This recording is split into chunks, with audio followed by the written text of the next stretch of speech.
The appeal of float fishing to me is just, one is the sheer excitement. Obviously I've got a full-time job, I've got a small family at home as well, so it fits around perfect with my angling. I can slip out after work and get a few hours in, just, you know, a couple of hours I'll be really happy with, and you can increase your catch rate throughout the year, you know, tenfold. You could end up having 3 or 4 fish in an evening when you might have had 1 or 2 just sitting behind static rods and such. The most exciting bits about float fishing is finding that group of fish, trickling in that feed, getting them competing, and then just getting that hook bait straight in the middle of them and just watching that float sail away and the line tighten up. And they just fight so hard, you know, they don't, you know, they're bang on and just stripping line off you. It's great fun. So just putting out a few spoms and mixes, got the fish feeding, but obviously the usual is happening, and I'm getting absolutely annihilated by the seagulls. So what I've done is I've cast this spom really long, nothing in it, right past the showing fish, and I'm just leaving this braid along the surface, and what that's doing is just stopping them seagulls at the moment from actually landing on where the fish are feeding. Don't know how long it's going to last for, but until they get used to it really. But hopefully we can keep them at bay and try and get one of these fish that are feeding on the corner of this island.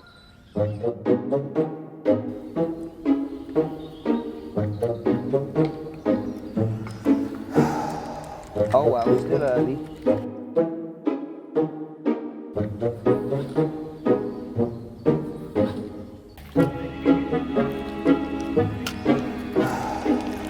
Now the geese.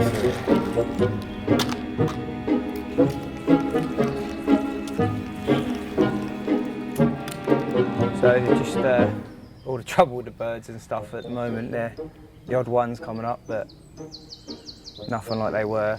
But that's the joys of float fishing. You just got to keep going, keep feeding,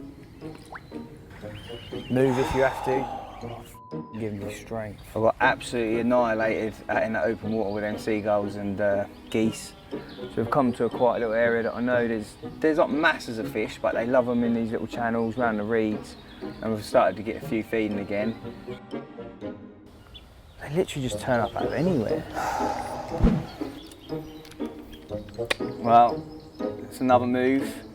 Come on to a different lake now.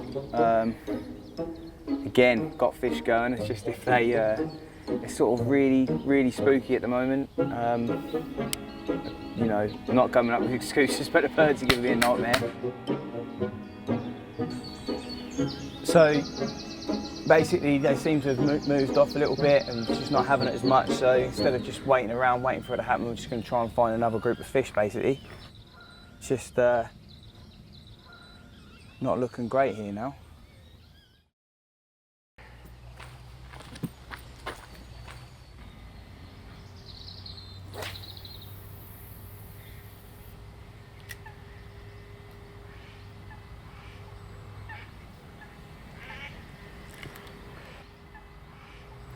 Well, I've finally got them feeding that in that open water, the first swim that we started in.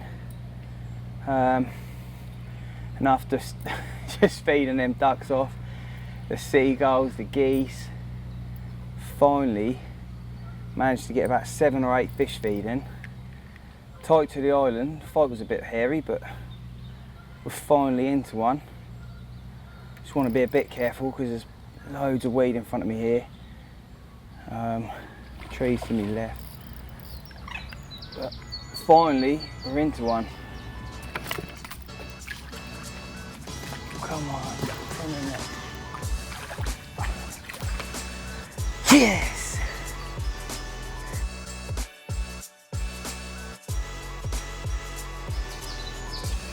Oh, there she is.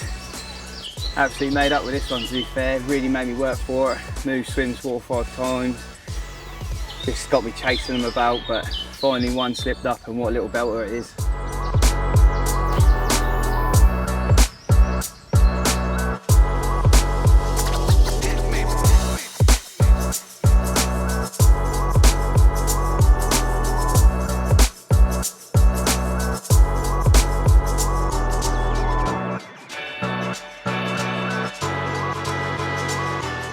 Fish number 2, not massive, certainly welcome though after this morning's struggle, but yeah, krill floaters and a little trimmed down krill pop-up.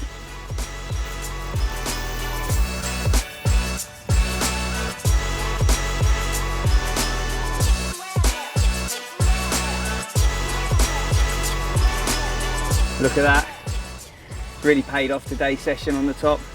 Last one of the session, need to get back home now, but what a way to finish it.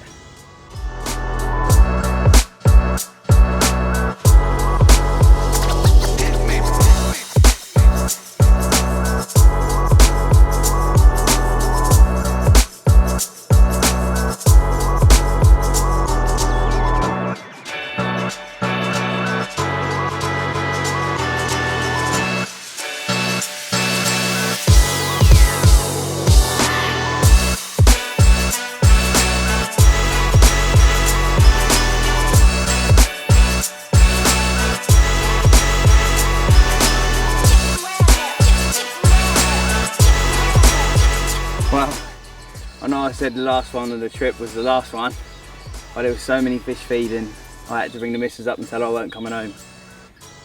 Definitely the last one of the trip, but yeah, mid-20 common, absolutely over the moon.